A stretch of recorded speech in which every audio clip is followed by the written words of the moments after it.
In a world where nothing is as it seems, where men speak to God and sleep with other men's wives because he told them to, where being a Mormon is super awesome, and fake ancient church artifacts come alive before your very eyes, there is a museum unlike any the world has ever known, and only 2 men are brave enough to reveal its secrets. Freaking awesome! This is a museum! I cannot tolerate this type of chaos. Unleash hell! Oh my god. Can I have those keys? Fire up the Iron Horse, boys. Oh! For crying out loud! Come to work with me today. You won't be disappointed.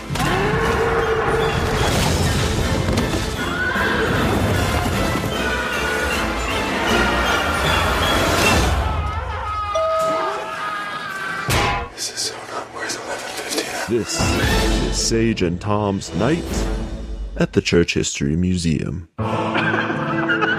This is Infants on Thrones. The philosophies of men mingled with humor. We are the Core.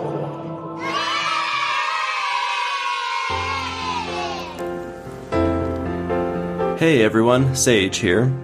You might remember me from such Infants episodes as On Being Sage Turk and Disproving Santa, which, between you and me, probably should have been titled Santa Apologetics, but it's too late now. So on September 29th, 2015, the church released a policy stating that... Wait, hold on. Nope. Actually, sorry, I got my scripts mixed up here. Let's see here. Here we go. Yes, on September 29th, 2015, the church reopened its famous Church History Museum on Temple Square. Now, the Church History Museum had been closed for about a year, and all that people knew was that it was being heavily remodeled. Well, when it reopened its gates, instead of the sort of stuffy collection of pioneer memorabilia, instead, what the church revealed was a multi-million-dollar state-of-the-art museum experience. Now, having recently resigned from the church, I was hesitant to go check it out, but in the end, my incredible love for museums in general won out. However, I knew I couldn't do it alone.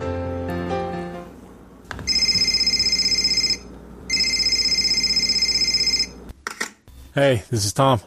Hey, Tom, it's Sage. So, did you know that the church reopened its history museum? I'm in. Yeah, I was thinking maybe you and I, we could head down, maybe check it out. Oh yeah, dude, I'm in. Yeah, I mean, I hear they actually have, like, the seer stones on display, so I don't know, it could be pretty cool. I'm totally in. So with Tom at my side, and with a frankly unhealthy obsession and love for museums in my heart, I present to you a virtual tour of the Heavens Are Opened exhibit at the Church History Museum on Temple Square. Now, before we get to the museum, and for those of you that have not yet experienced the magic of Temple Square in person, allow me to paint a picture of the most magically Mormon tourist trap on earth. First, naturally, is the temple, but of course, since nobody can go inside, it's not the real draw of Temple Square. In fact, for all the temple really does on Temple Square, it might as well just be a giant, life-size statue of a temple. And then there's the tabernacle, with its giant sort of pot pie facade. You can go inside, you can see an acoustics demonstration of them dropping a pin on one end of the building and listening to the sound on the other, or you can listen to the Mormon Tabernacle Choir if you're willing to get up early on a Sunday morning and go make the trek. Now, the real draw of Temple Square are the count 'em two, visitor centers. Now, Visitor Center 1 is the one that everyone knows. That has the giant space Jesus, as Mark Maron so lovingly termed it. But on the second level, below that, there's a whole host of living dioramas of various Book of Mormon scenes. You have living animatronic characters of Nephi and Moroni and Mormon. It's pretty hokey, it's pretty cheesy, it's been there for a while. It's a little funny, it's harmless. The second visitor center, it's a little bit more high-tech, it's smaller, but there's various touch screens and movies that will play, and a lot of it's really just the latest in church-sanctioned videos and propaganda. But when it comes to propaganda, there is no better example of the church's current policy and strategies around honing its message than the Church History Museum itself. Located just across the street, so essentially still on Temple Square, the Church History Museum is a 2-story monolithic building whose sole purpose is to tell the story of the church's history from its own, let's just say, slightly biased perspective. So about a week ago, Tom and I, we met in the parking lot, grabbed our handy-dandy pocket microphone recorders, and then hand in hand, or at least, well, shoulder to shoulder, walked into what turns out to be one of the most impressive museum displays we've ever laid eyes on. The Heavens Are Open exhibit was, right out of the gate, incredible. Moving graphics, screens up on the wall showing videos, obviously custom produced for this exhibit, showing preachers, pastors, voices coming out, lots of stories being told all at once, and that was just the lobby. So what you will hear over the course of the next hour or so is going to be the actual audio recordings of Tom and I going from exhibit to exhibit, trying to explain kind of what we're seeing, giving our first impressions. There was kids there, it was a Wednesday night, so of course mutual activities, so you do have to bear with a little bit of poor audio quality, but hopefully between that and us interspersing kind of our thoughts, you can get a better idea for, honestly, the state-of-the-art place of church propaganda in the year 2016. Alright, are you ready? Let's get cracking. So the very first thing that happened in the museum is we were approached by 2 sweet little women at the front desk. Would you guys like to take a survey while you're in here? Sure. If you want to do it while you're looking at the exhibits. If I can hold a clipboard, it makes me look so official. It does, and... Can I put my coat with my bag? Yes, Sorry, by the way. I'll take it in. And when you're finished and you bring this back, I will give you a coupon for a little candy over in the chocolate. So it's a sugar bribe? Okay. Sugar All bribe. right. Will that work? All right. Yeah, no, just take it with you and do Okay. it while you're going through. Now the survey is important, and you'll find out why later, but what was really interesting about it is that clearly it was geared towards non-members, and even though Tom and I were trying to keep a pretty low profile, somehow we had been singled out as being said non-members, and as far as we could tell, for the whole rest of the night, we were the only 2 that had actually been given these little clipboards with the 4-page survey on it.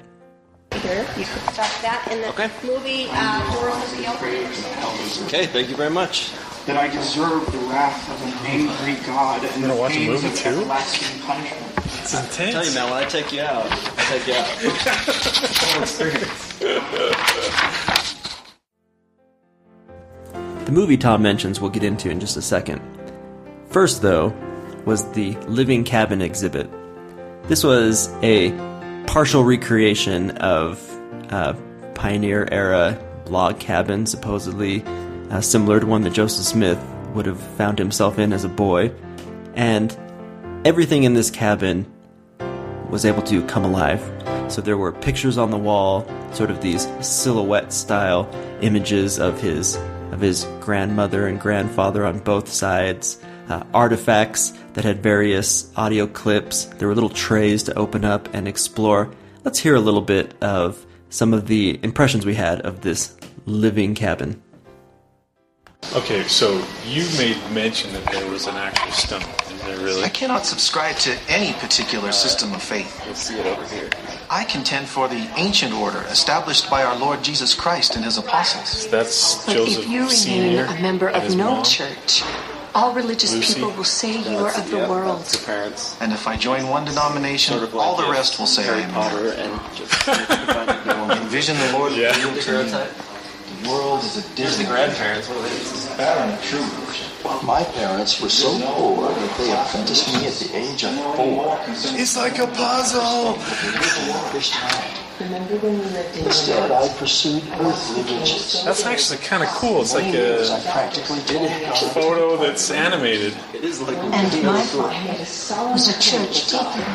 Is it creepy that I actually think they're going to move in to kiss? Is that creepy at all? Now, right off the bat, one thing was crystal clear, and that was that the church had spared no expense.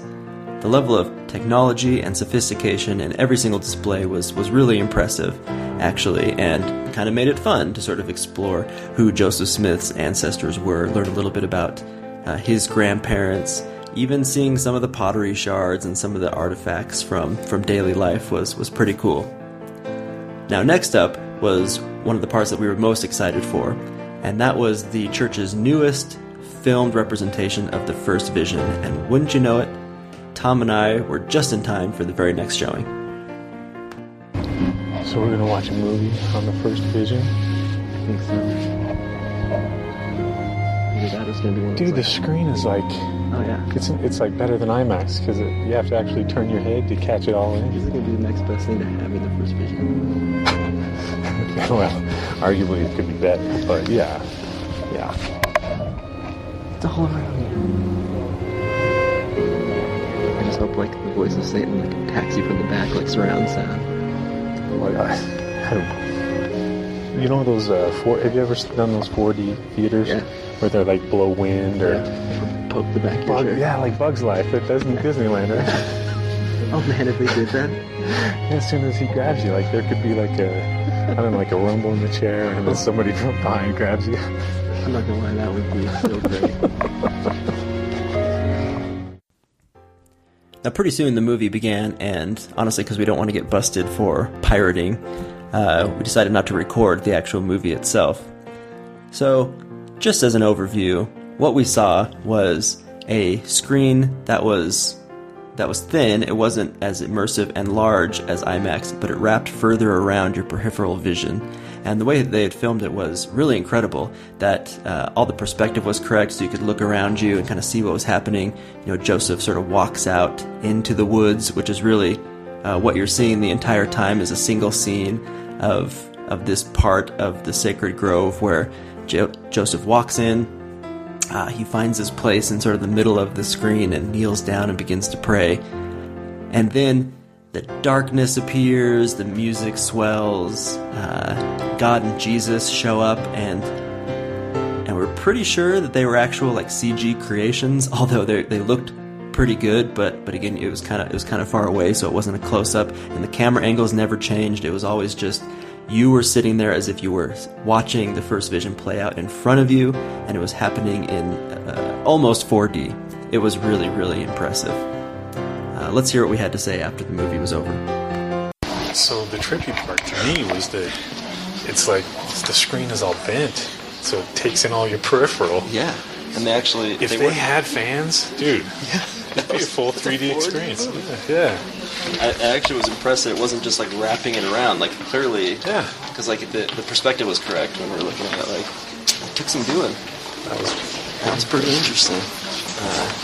I thought it was crazy that right off the bat they were like, oh yeah, there's 9 different accounts of this bad boy. Now the audio gets a little hard to hear, but one of the interesting things, one of the most interesting things that we saw right off the bat when the movie started was that it actually throws up a title card that fully admits that there are 9 separate accounts of the first vision. Now, that was pretty interesting to me, and it was really indicative that this was the strategy that the church was going to take, trying to get in front of these more controversial things, but present it in a way that's still faith-affirming, if you will. So, the movie begins, there's a black screen, it says, there are 9 or so different versions of the first vision. This is what is considered to be the most accurate account. Then the movie plays, and what's really interesting is that it wasn't actually the account that most everybody's familiar with. I can't remember which actual account it is, but the one that you remember giving as a missionary, it's slightly different. So that was also interesting that they were willing to go there. Now, speaking of getting in front of controversial things, right off the bat, the very next thing that we saw as we walked out of the theater was, well, I'll just let the audio play. It's the stone. Tom, it's the stone. Okay, here we go. Joseph Smith was being prepared for the monumental task of translating a large book of scripture into his own language. Wait, that's not weird. The published volume had nearly 600 printed pages. It would deepen and expand the spiritual understanding of millions of people. God prepared practical help in the form of physical instruments that would aid in the divine translation process. The use of such aids to communicate God's power and inspiration mirrors accounts in Scripture.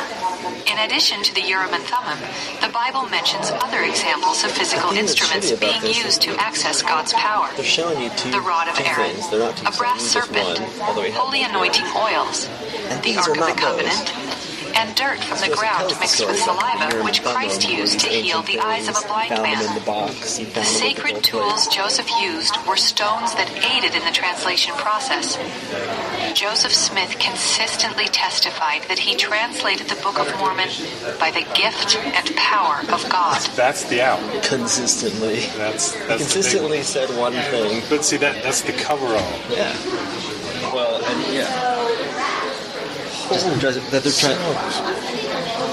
What they're skimming over is that this is a totally different thing that he used to find treasure. But there you go. Well, yeah, they can't exactly. Well, that's not exactly faith promoting. That's exactly.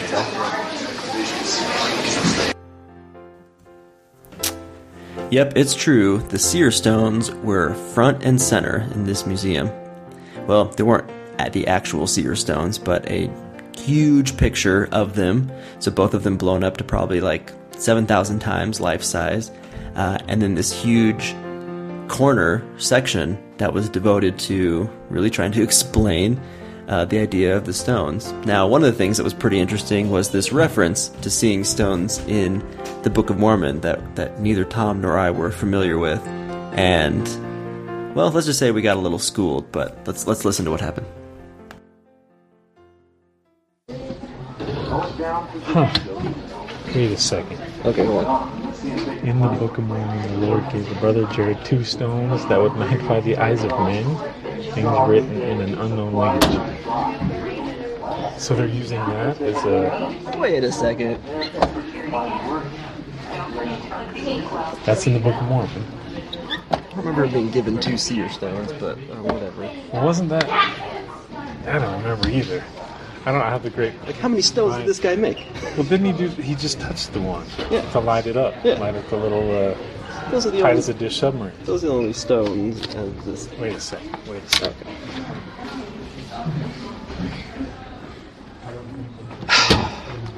Huh. Well, it's got to be right. Right? You gonna call BS on it? What is it called? Ether 3. Ether 3.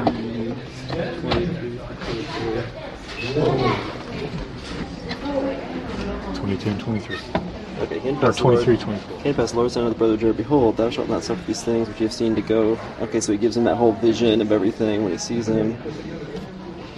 When ye shall come unto me, you shall write them and seal them up, that no one can interpret them, for you shall write them in a language that they cannot be read. Behold, these 2 stones will I give unto thee, that ye shall seal them up also with the things that ye shall write. What 2 stones was that? For behold, the language you shall write I have confounded, wherefore I will cause my the stones shall magnify to the eyes of men. There's the... Oh my gosh.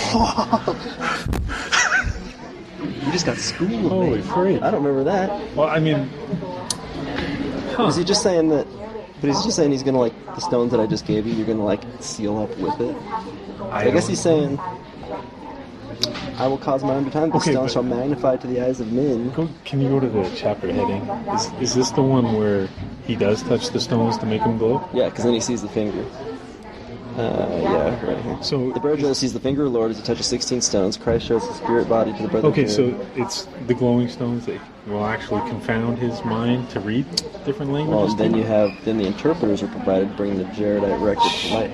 Oh, wait, because isn't it like... So when they find the Jaredite records, the Urim and Thummim were like sitting in there with them? Was it? Yeah, because that's like... They bring it to like Moroni or whoever to like interpret. So they brought it along in the sub. Because that's the ones that Joseph Smith got. The Jaredite record? Well, the Urim and Thummim, that same one. It's the same one? Yeah. Yeah. Because he's basically in the Book of Mormon saying, like, this is where these things came from, and they're the same ones. Yeah, that that's are pretty used in the meta, though. past. Like, as he's doing this thing, he's like, oh, yeah, they did this. I'll tell you, Joseph Smith is nothing if not meta. So the brother of Jared was given the seer stones before Joseph Smith ever had them. Who knew? But then again, maybe, I've lost the spirit since resigning. Oh well. Next up was one of my favorite parts of the museum, and this was the story of the Book of Mormon and the translation of the plates. Now,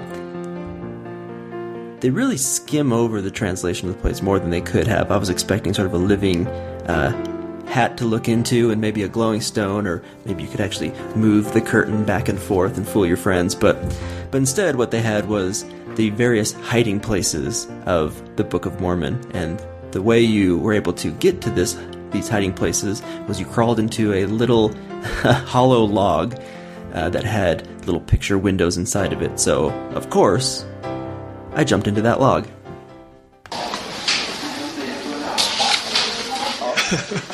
We got a tub of beans. We got underneath some hay. Okay, these are where Justin hid the plates, man. It's like I'm the plates. Do you feel? Find me, Tom. In a box. Hang on, I gotta spin around 4 times and then go blindfolded. Let's see, an empty box full of sand. Here's a cloth covering a brick. Oh, underneath the floorboards. Oh. Wow. It's pretty great. So, of course, no church history museum could ever get away without a replica of the actual golden plates. Now, these ones were sealed inside of sort of a glass box. You couldn't touch them or handle them, but it was a supposed accurate representation of what the plates look like, including the characters, as Joseph Smith called them, that were eventually brought to that Professor Anton or whatever. And so that was interesting, actually seeing their recreation of the gold plates. But more interesting was Tom's reaction to it. Dude, what I wish they had is, have you seen the ones that the Tanners made that are like 300 pounds? Yeah. It's like impossible to make. Yeah. So what I love about this is the rendition of the golden plates, right? Sure. And it's in a case, and it's also in a big wooden box that clearly wouldn't be able to shut. But I love the hieroglyphics of Reformed Egyptian that's on the plates. Which these are like the legit ones. These are the ones that it's got to be legit. Yeah. No, yeah, these are the copy ones. Do you remember? Have you ever seen those copies of the Book of Mormon that used to have like the gold? Yeah, it was a gold cover. Yeah, and it had like the little. It had those things, and then it had like all these pictures like Mayan ruins. It was just like, this is probably what happened. Who knows? Well, they were thinking, no, this is what totally happened. Yeah, they said it kind of like, this is a likely location or something. Now, throughout the museum, there was sort of this recurring type of display, and it featured various characters from Joseph Smith's history, so family, acquaintances, and there'd be sort of these tall kiosks with a vertical video that looked like a sketched portrait of the person, and you would touch it, and then it would come to life. And an actor dressed in period piece that still kind of looked sketched was talking to the camera and giving you a little snippet of their story. I'm going to play 2 of them. The first was Oliver Cowdery, and the second was one of Joseph Smith's sisters. And you can kind of hear the way that the church sort of presents these people, and again, these little micro snippets of their story. This is actually pretty impressive. This tech. They spent serious money on this thing, man. Dear Okay, Brother Oliver. Joseph, Oliver. I received your letter yesterday, bearing the date October 22nd, 1829. Please let me translate, please. I had for a long time expected to hear from you, so your letter was gladly received. My only motive in this writing is to inform you of my desires to be freed from sin and to rest my soul in the kingdom of my Savior and my Redeemer. When I begin to write of the mercies of God, I know not when to stop. But time and paper failed. Catherine Smith Salisbury treated Joseph's injuries after attack by ruffians. Ready for Harry Potter magic? Ruffians? Ruffians.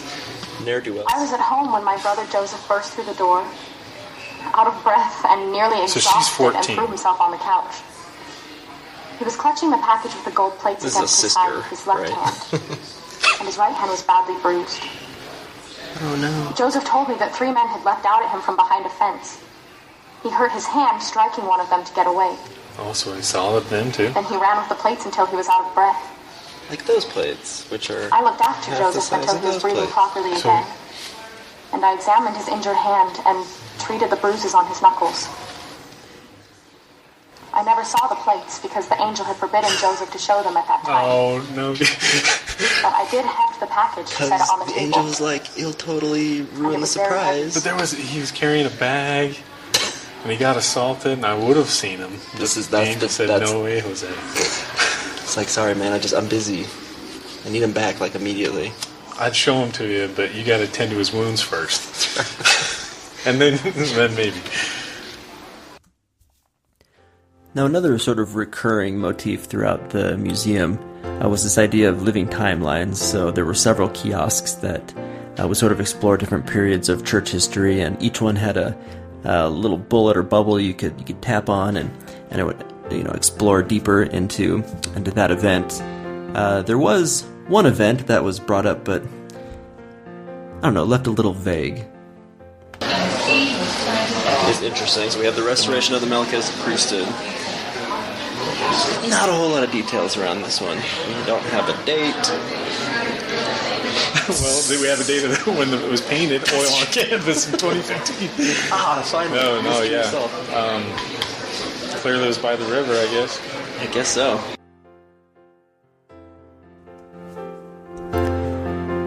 Now, there was another whole section about the printing of the Book of Mormon that was really crowded. I mean, obviously, this was one of the pieces that members were super excited about. There was a wall of how tall the first printing stack of copies of the Book of Mormon looked like, and you could do little typesetting games and activities. And throughout the museum, there was always these sorts of things, little interactive, build your own, little artifact, or you could, create a little craft, or in this case, put together some type and do a tracing on it. And it was interesting, but not really too much to dive into. Not nearly as cool as what was next.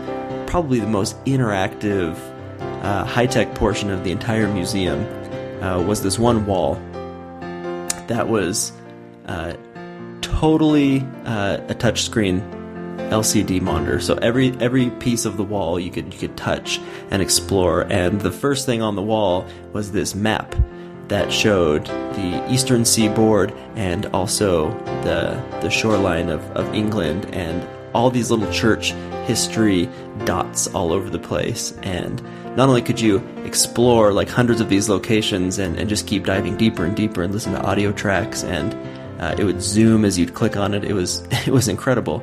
But there was also a game. Basically, you were tasked with getting the converts from England across the sea to the Americas. So let's hear what it was like to play with a bigger than life-size touchscreen ship floating game. Ready to sail to the States? Jeez, dude. Here we go. Start game. There's a game? Okay. We're sailing. There we are. When do we... watch where you're going. You don't want to crash into another boat. Don't watch for the rocks. Watch for the rocks. That's actually pretty impressive. Dude, this is harrowing. Yeah, it's like... Can you fire cannons at it? Sink the other convert boats? Who's gonna make it? It's like civilization. You have to build a lot of wood, put settlers on an island. That's right. Gotta build a surplus of women. Oh, come on, man. Wow. Oh. Check her. You're going slow. The wind current's not pushing you fast. I know, but I'm trying to avoid the rock. All these lives. How many people are on your boat? It doesn't say. Oh, you turned your sails off. No wonder you stopped. I'm gonna beat the boss man at the end. Yeah, Bowser's gonna be right on the Gotta get the axe. Oh, the winds have changed. Whoa. Oh, no. Oh, the missionaries. See, that's who was on board. Damn. Look at this, man. Well, after we got done syncing all of our virtual converts, next was a section that was truly highlighting some early church characters, early church persons.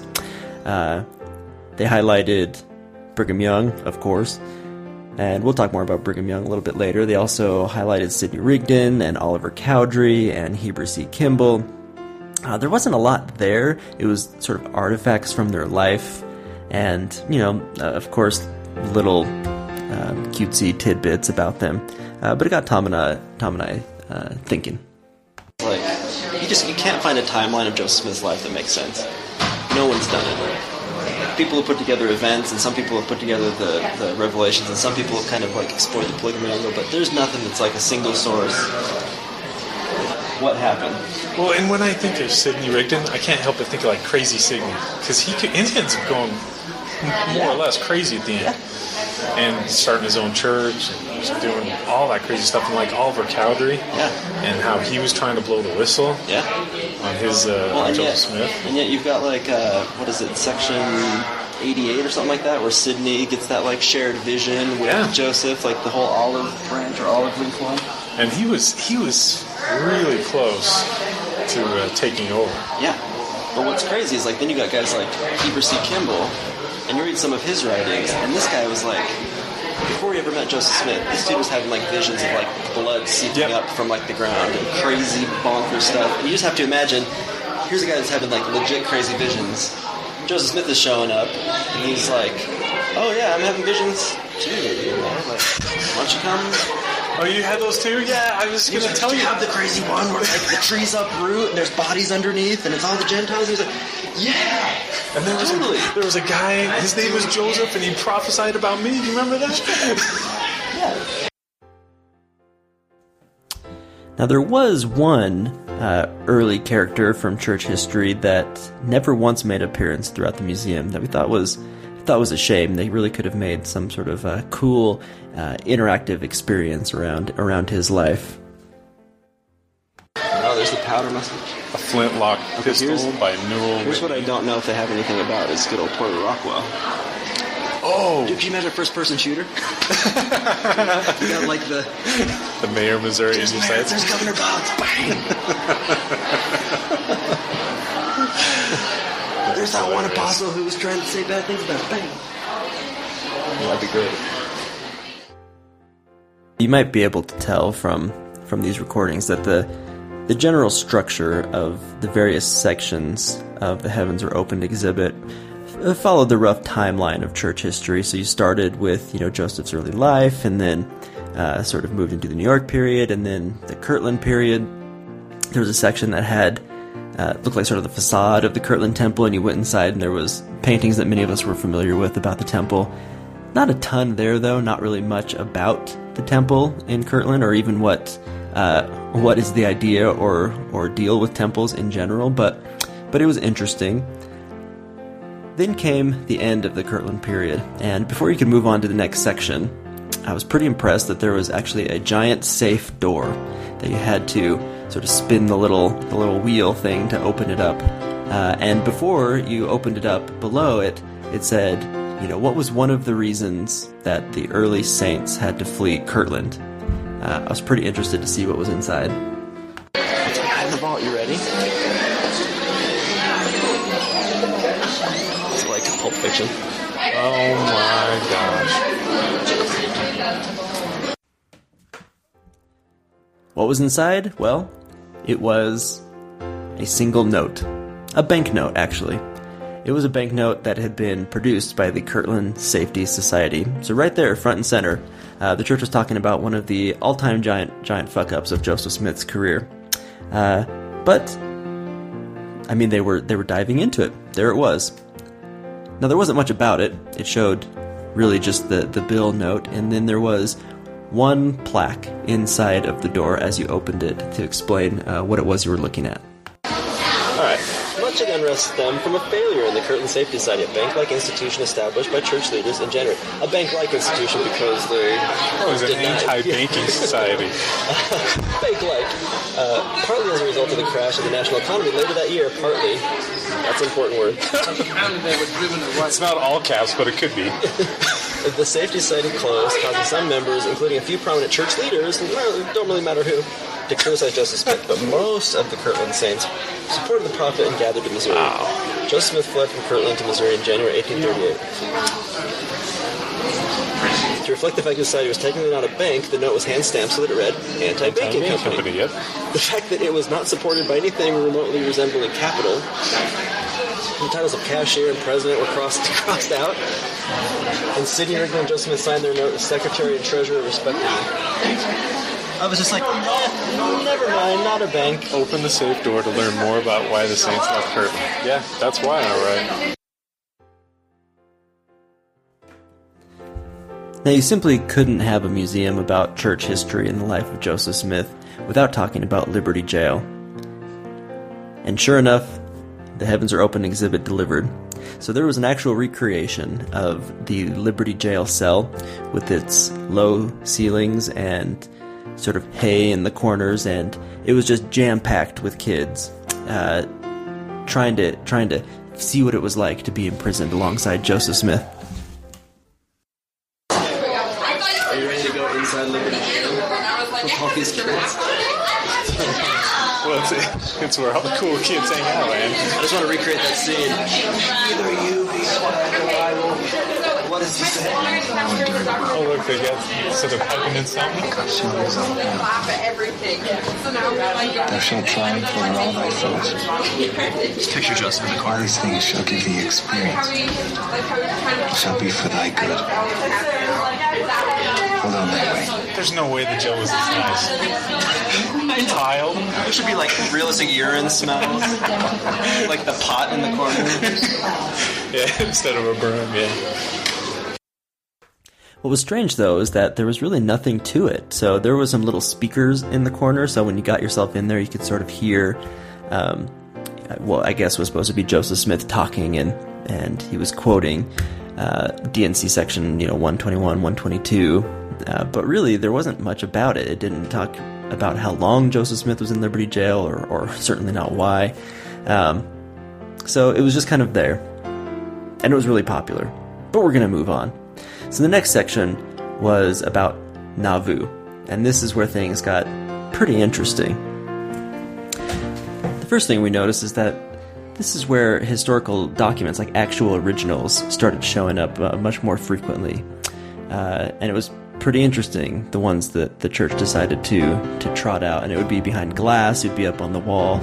And the first one was what was called the Nauvoo Charter. Now, apologize, the audio for the Nauvoo section is pretty noisy, and that's because there was just a ton of people by this time at night. Lots and lots of families and youth groups and things had come in, so again, apologies about the quality of the audio, but it does give you a sense of kind of how many people were around and the popularity of this thing. All right, let's take a listen. Nauvoo's spiritual constitution. Wait. Oh, so Stockton Covenant's 124. They're saying is Nauvoo's spiritual constitution.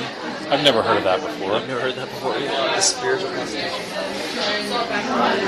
Many saints desired copies of this revelation before it was published in the 1844 DNC as Section 124.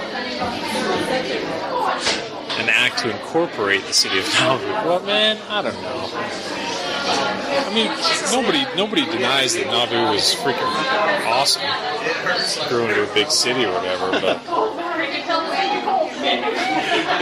the Nauvoo Charter, Nauvoo's secular constitution.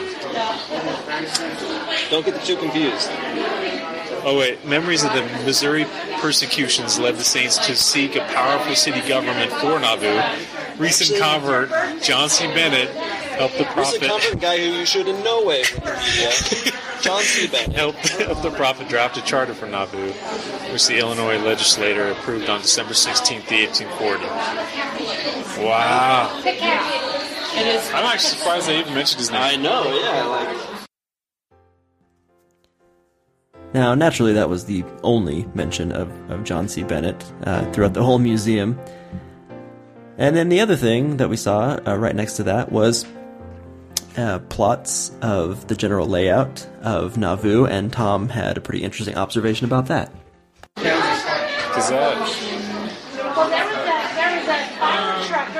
Can you find Joseph Smith's home? Oh, dude, I got this map on my mission. Oh, yeah? Yeah. Well, then you already know. Where's Joseph Smith's house? Well, I just remember thinking, dude, that's the exact size of his nose. Because if you flip his profile picture, it's like, oh, that's perfect. You purposely did that? Like the Dubai Islands that look like a... Well, it's like, is it really that smooth all the way around? No way. That's awesome. Now, the first real interactive portion of the Nauvoo section was the red brick store, and it really was the front facade of a recreation of the red brick store. It was pretty impressive. And the doors and windows were actually screens, so you could see people moving around inside. There was all kinds of action and activity. And, sure enough, that door, you could touch on it, really sort of, quote-unquote, turn the virtual doorknob, and it would open up. And then you could hear conversations taking place inside, and it was just jam-packed with women. Now, the red brick store holds a lot of significance for Nauvoo, and there's a number of pretty important things that happen there. Let's hear a little bit about what that display had to say. Whoa. Can I open this door? Don't do it. I can. You missed the doorknob. Turn it. Oh. I don't know. I'm only just...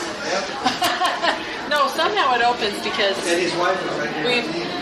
they've opened it before. Oh, there it is. You figured it out. Touch, yeah. Instead of use the doorknob, you use the swipe, yeah.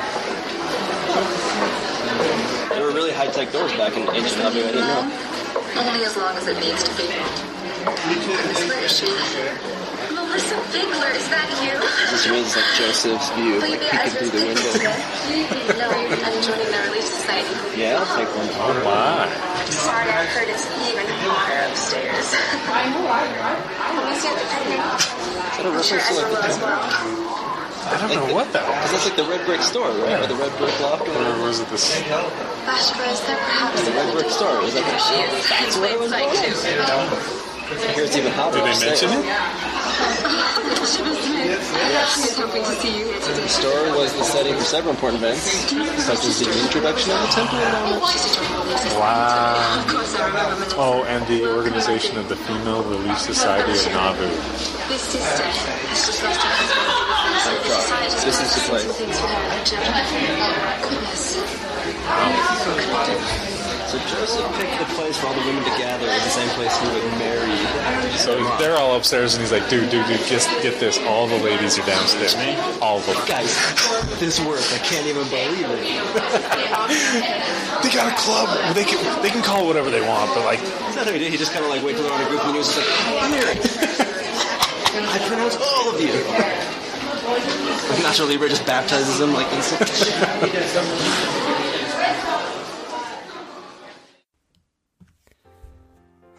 Next was a little section around the building of the Nauvoo Temple. There was a sunstone, and there was a couple of ropes and pulleys you could actually kind of yank on and lift up these granite blocks, and it was kind of cool. And let's hear about one of the actual sunstones that we saw there. Classic sunstone. I've got one of these in my house. No sunstone. I think this is actually... I don't know. I think it is a sunstone. No. Can't. Well, I guess it could be. Oh, replica. Oh, it fooled you. Just like everything else in here. Again. When will I ever learn? So by this point, you might be thinking, what about all the controversies in Nauvoo? Well, don't worry, the Church Museum has you covered. So in one section, there was a little display that we lovingly called the Wall o' Controversies.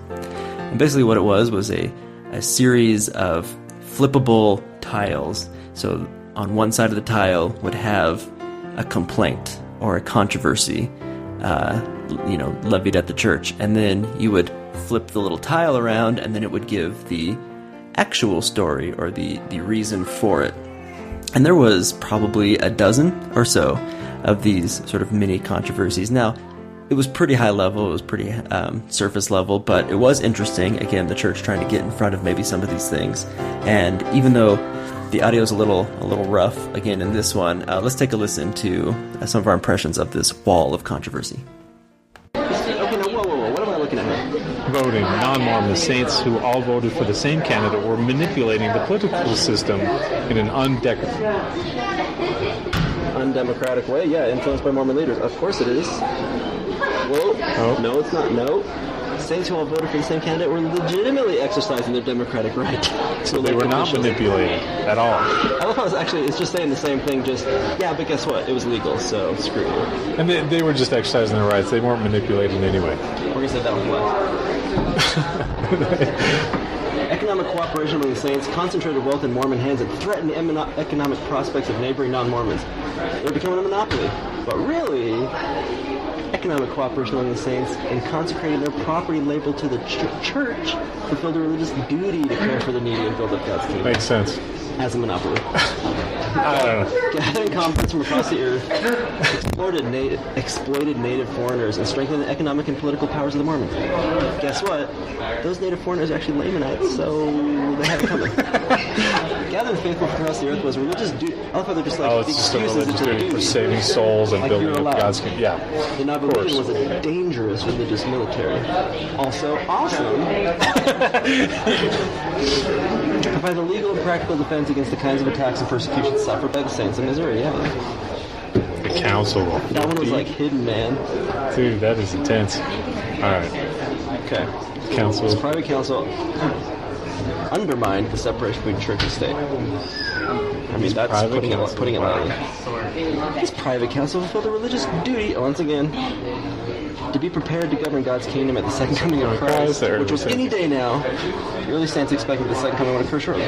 Which that in itself is kind of like you turn it again and then it's like, but don't worry, when we say generation. Nothing to see here, man. I love if this next one was just like, look over there, free gift shop. Like, it had an arrow. Like, look that way. Have you seen the fantastic collection of pottery we have? Keep her sick, Kimball. Joseph Smith's campaign for president of the United States was evidence of his thirst for power and desire to institute religious control of government. That's a bit much. Campaigning for president of the United States allowed Mormon views to be publicized. The saints sought redress for Missouri wrongs. Whatever, dude. Whatever. Habeas corpus was abused by Mormons to defy the authority of higher courts. Provided a constitutional means for the saints to defend themselves against unwarranted arrest. That's the only reason, too. Yeah. Jeez, dude. Plural marriage was evidence of Mormon moral depravity. Indeed. The saints who had been asked to live the principle of plural marriage felt that they were obeying a revelation that had been given from God. Again, is it really like the only counterpoint? It's just that they were told to by God, so it's okay. I guess so. Yes. I kind of thought they would have said something like, yeah, but they didn't like it. Have you seen some of those early Mormon movies? Now, some of you might be thinking that if this is the Mormon church that I know and love, then some exceptionally brief, high-level micro mention of polygamy is probably the best we're going to get. But no, you would be mistaken. There is actually a kiosk dedicated entirely to polygamy in one section of the Nauvoo quadrant of the museum. Now, it's kind of hidden, it's a little bit in the corner, but it is there, and it's another one of these sort of living story kiosks. So there's multiple kind of characters, and you can listen to sort of audio from actors giving sort of journal entries, and it was interesting. It was interesting that it was actually there, front and center, and some of the characters they had actually chosen to highlight were interesting as well.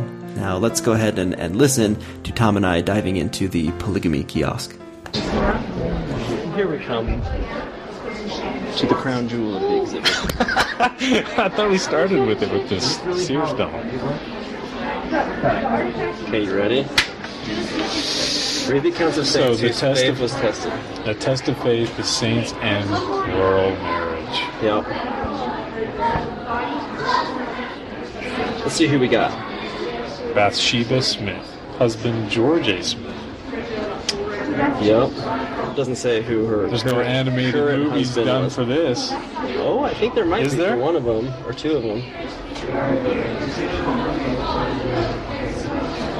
Sarah P. Rich, husband Charles Rich. Wow. I think they actually have. Okay, so there you go. Husband Joseph Smith. Another woman then played Dared Not Let It Be Known, and nothing but affirmed desire to keep the commandments of the Lord could have induced a girl to marry in that way. I thought my trials were very severe in this life. Jesus. And I'm often led to wonder how it was that a person of my temperament could get along with it and not rebel. But I knew it was the Lord who kept me from opposing his plans. Although in my heart I felt I could not submit to them. But I did, and I'm thankful to my Heavenly Father for the care he had over me in these troublous times. Have you read In Sacred Loneliness yet? No, but I own it. I've skimmed through it and read bits and pieces. Have you read it? Yeah. It's rough. I haven't even listened to the Year of Polygamy yet. Yeah. Have you listened? Yeah. That's what that was actually my wife's. That's what did it for her. Yeah. She got really into that and Lindsay Hansen Park and following her and listening to the whole thing, and then she got In Sacred Loneliness, and suddenly it was just like, yeah. Dude, it's too much to handle. It's too much. Because it's not even like, for her, it wasn't even like some of the more scandalous stories that would get people. It's just that for her, it was like, these were real human beings that have just been buried. Yeah.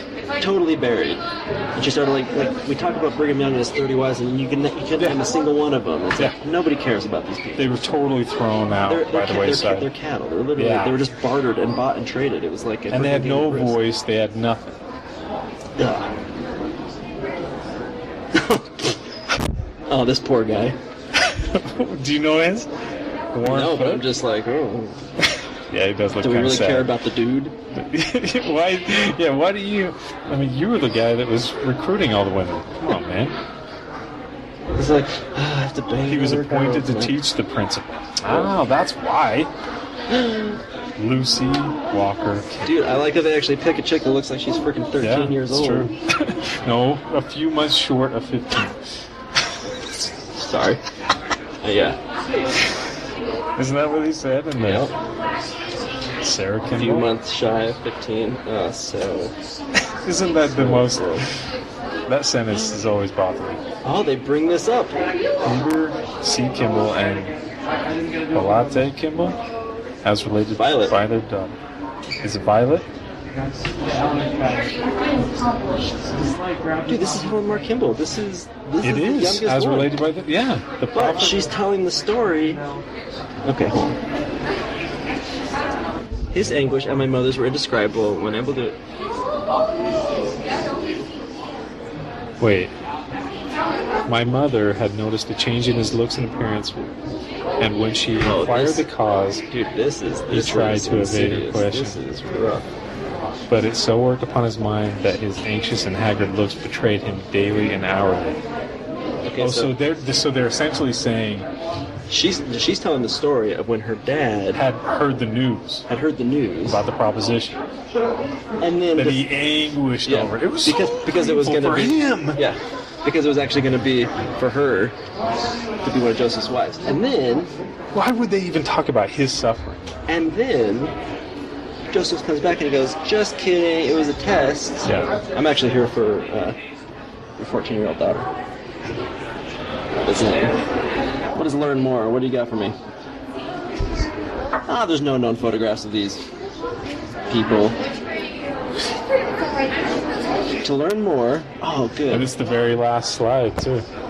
To learn more, go to LDS.org and search field enter exactly this. Yeah, there's no link, man. You gotta search that. Dude, good luck remembering that. Ooh, buddy. Because that story is pretty intense, where he tries to say, want to take your wife. That's frankly And one he's of the like, most intense, yeah. It is. And then when he says, oh man, your daughter will work though. It hurts in my bad. brain, in my heart.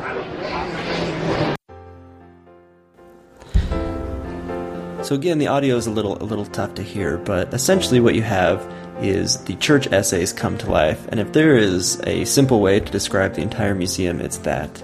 It really is almost each one of the church essays given life, given interactive things that you can play with and explore and touch, and really sort of obfuscate the actual meat of what's being talked about, which is frankly some pretty controversial and disturbing things. So that is how the church handles the story of polygamy. A single kiosk. Above it was framed an original written paper that has DNC 132 on it, which was disturbing to say the least. Now, right next to this kiosk, obviously in an attempt to sort of direct your attention away, is really, I think, what a lot of people come to the museum for, and that is all of the artifacts around the martyrdom of Joseph Smith, including a huge mural portrait of the mob, sort of in two panels, the mob coming up the stairs, right at the door, and the doorway and sort of the wall marks the halfway point of the painting. And on the other side, it's Joseph and Willard Richards and John Taylor and all these guys in the actual jail, and it's very realistically rendered, and it's pretty impressive. Also, there was the clothes that Joseph Smith had been killed in. The death masks were there, which had been in the museum before, and all kinds of cool stuff. Let's hear a little bit about some of these artifacts from Joseph Smith's martyrdom. The pepperbox pistol. Is that the pistol? Wait a second. No way. Okay, so Cyrus Willock smuggled this pistol into Carthage jail for Joseph Smith. When the armed mob attacked, Joseph fired the pistol in self-defense, wounding some. Well, and killing one. He crossed the room to a window where he was shot. Then he fell, mortally wounded to the ground. More than wounding some, he killed at least 2 guys with this thing. This is a murder weapon used by the prophet. How many? Yeah, that's a 6-shot barrel. That's a pretty cool looking gun. It is pretty cool. What if it does them all 6 at once, just like twang? John Fillmore brought this single-shot pistol into Carthage jail for prisoners to use self-defense. So there's 2 guns. So Hiram, wow. He grabbed the pistol, but he's fatally wounded. He fell to the floor. I am a dead man. Poor, sad, sap Hiram Smith, man. That's a pretty big barrel, too. Gee, I think I'm weighs something, too, I'm sure. Here's the beaten stick. No, is that it? John Taylor's watch? There you go, man. Is that the bullet? Owned by John Taylor. That's the bullet mark right there. That's the deal. If that's not physical witness of something miraculous, I don't know what is. Exactly. He went on to become the 3rd prophet of the church. Yeah, he did. It's amazing. Right when polygamy was at his height. And his buddy that he was wife swapping with, Willard Richards. It's amazing. And this is his walking stick. Calls it a rascal beater. Oh, look at these rascals. All these rascals. They got mud on their faces. Fancy beanie. That's pretty intense. I'm actually shocked that they mentioned the gun. Yeah. Smuggled in and shot, wounding someone. That's pretty impressive. Wounded someone. I mean, wounded them until they died. Wounded them until they died. So by now we were getting towards the end of the museum. Really the only other section after the martyrdom was several different areas that discussed sort of the aftermath. Of course, a majority of it was about the Trek West. But there was one pretty surprising mention. There was a little wall, and on it was a section that talked about some of the various schisms that occurred after Joseph Smith's death. And there was a dude that we had at the very beginning of the museum made bets that there was just no way at all that the museum would ever mention it, and that was James Strang. And sure enough, on this little wall, they actually made mention of him. We were pretty stoked. Let's hear our reaction. Yeah, the secession. They named So they got. My mind is being blown right now. So they got Brigham Young. They got Joseph Smith. We found James Strang in the Church History Museum. Joseph Smith III, Sidney Rigdon, James Strang, and then Lyman White. Lyman White they mentioned. Yeah. Even though his was pretty short-lived. But still, White. They mentioned in 1850 he had between 4,000 and 6,000 members. Yeah. They actually mentioned it. Yeah. Today, I love that they're actually rubbing it in a bit. Wow. Today, 300 members like a chump. Brigham Young. Today, 15 million plus. Give or take some, whatever. We don't care. We're not about numbers. And it's also the biggest picture, the biggest arrow. Boom! Community of Christ. I love if it had 250,000 instead of plus, it had like a minus. Or less. That's awesome. That actually is blowing my mind. They even mention it. I'm actually impressed. The Church of Jesus Christ of the Children of Zion, the Church of Jesus Christ. Bickertonite is what it's called now. That's interesting. Church of Jesus Christ of Latter-day Saints without the hyphen and a capital D. That's the Strangite Church. Yeah, there you go. That was the important change. They still have that trademark, from what I understand. Now, if you're curious and you want to learn more about, say, the Bickertonites or the various factions that broke off after Joseph Smith, I highly recommend checking out one of the latest of the Brother Jake videos about the different sects of Mormonism, which is pretty cool. Now, this was the essential end of the Heavens Are Open exhibit. There was a few more, mentions of pioneers and other things like that. But really, that was the meat of it. And there was tons more artifacts and cool things, including a cane that was made out of Joseph Smith's coffin and had a lock of his hair embedded in the top of the cane, which was super creepy. But then there was an entire second floor of the museum, and we're not really going to get into that. But the second floor was more of their permanent exhibits, and that included a very small section on the Relief Society, a little bit about some of the art that's been produced by church members. But one of the key and interesting portions was really this Hall of the Prophets. So each president of the church had basically a little diorama display of various artifacts from their life. And really, the highlight of it was of course Brigham Young's, including Tom's reaction to it. I think he is the man, the myth, the legend. What artifacts shall we have today? I'm already feeling sick to my stomach. I don't even want to know. Dude, no way. There's a ring, a singlet ring. Dude, he had it on his big chubby finger, as he just stroked that white cat. So let me guess. There was, for as much blood as he had on his hands, metaphorically, do you think some of that metaphoric blood got on that ring? It was originally a white stone. It's like a blue ring, but more people die under your ring. It's just like... It turned blood red. You're guilty of murder. I'm waiting for the Gestapo to come and get us, by the way. I saw this lady come in, I was like, they're laughing at us. We're laughing with him, not at him. The Deseret Alphabet. Outraging success. Well, it would have been. I can't imagine life without letters like Super S, backwards L. A staircase N. Yeah, I don't know what that is. Double A. And yeah, that's like an at sign inside.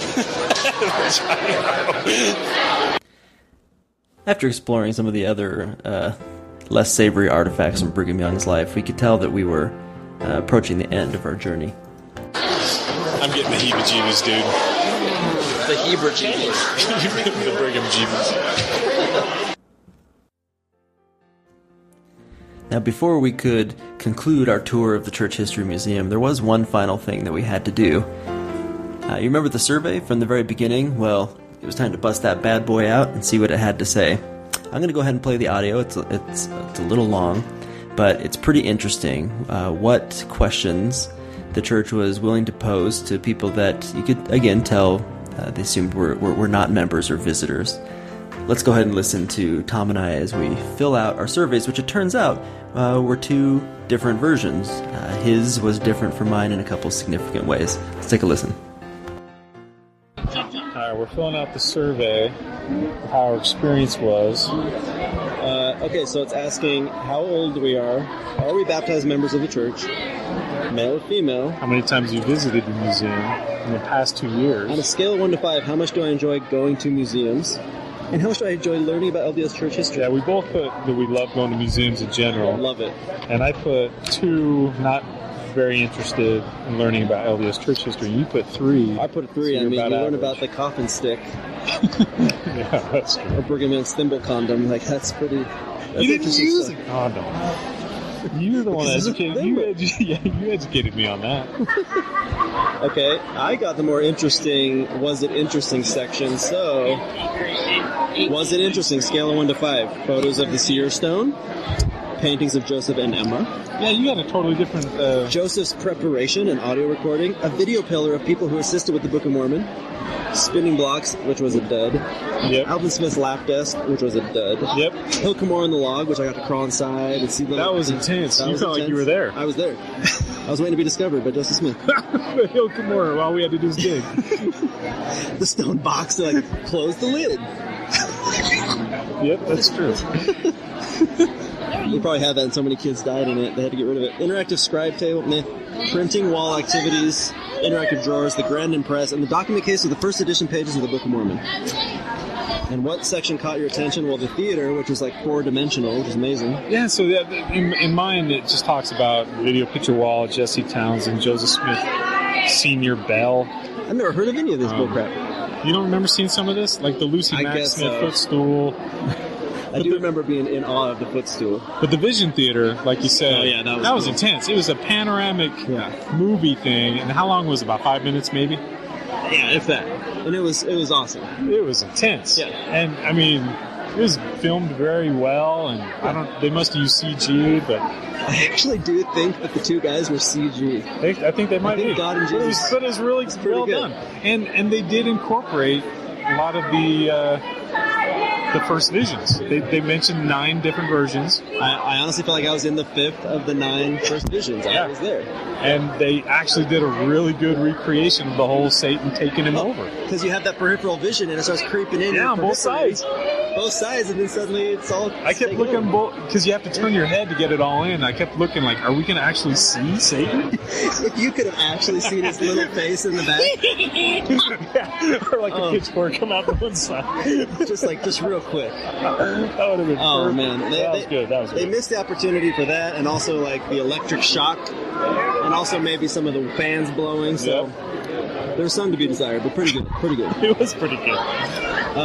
Now we get to one of the more interesting sections, which says, how transparent or honest do you think this section is about the history? This really is the only question they should have put on the survey, really. Yes. I just skipped mine. It's so interesting that they even ask it. Oh, it's fascinating.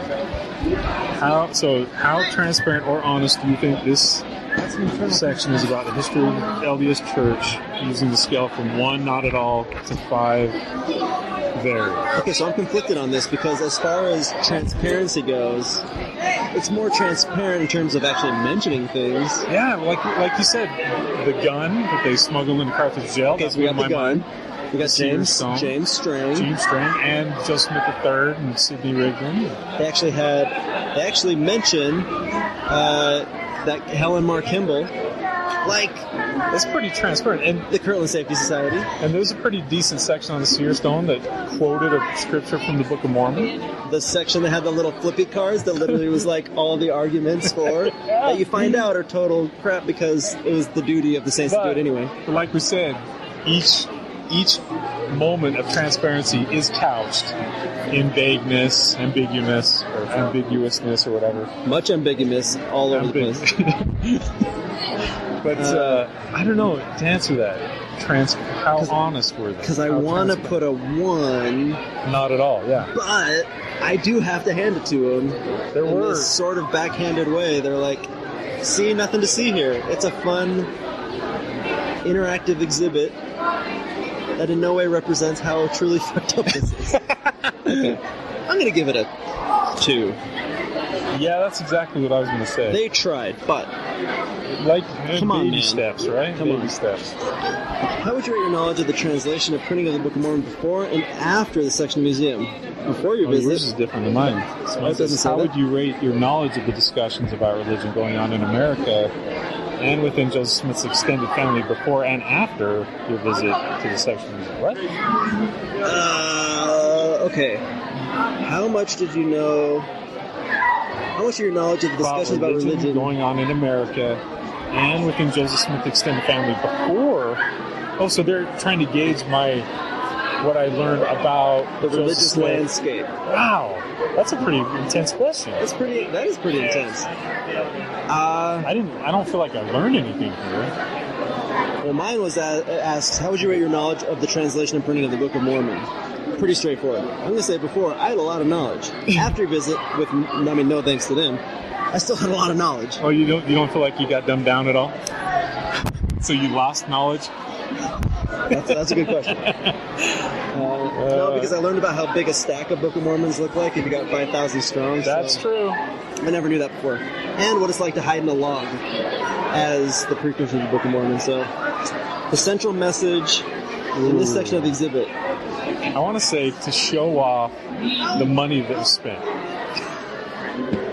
That's what I want to write.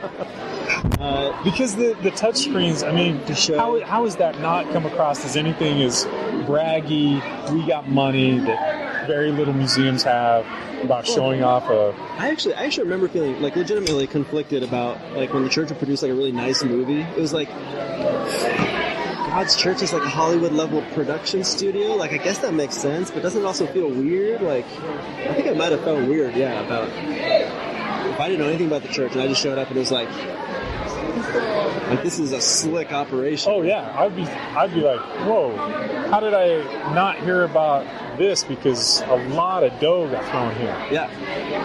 Personally, I wish I had this on my mission because I would have loved bringing people in. Oh my gosh, yeah.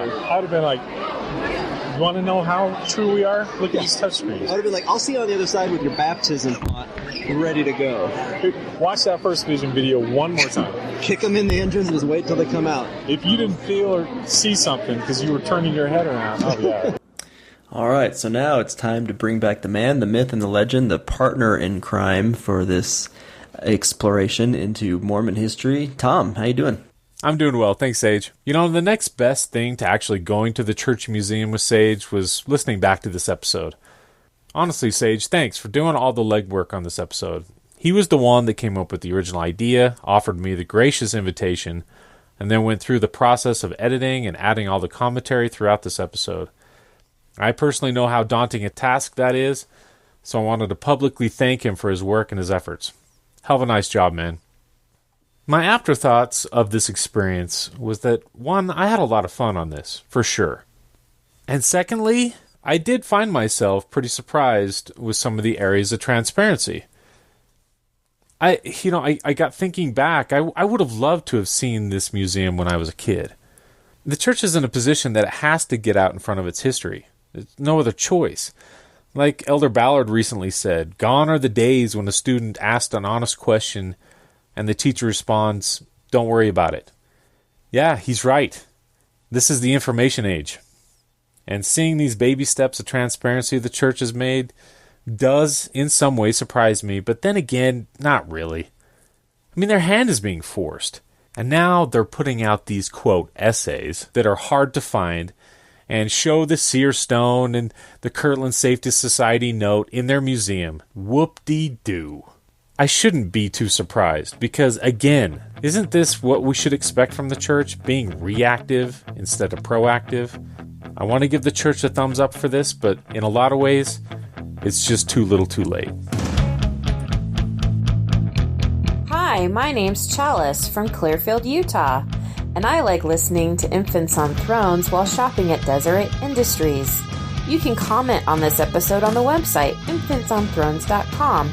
And if you really like what you hear, give the Quorum a 5-star rating and write a short review on iTunes. I did. Anyone for the closing prayer?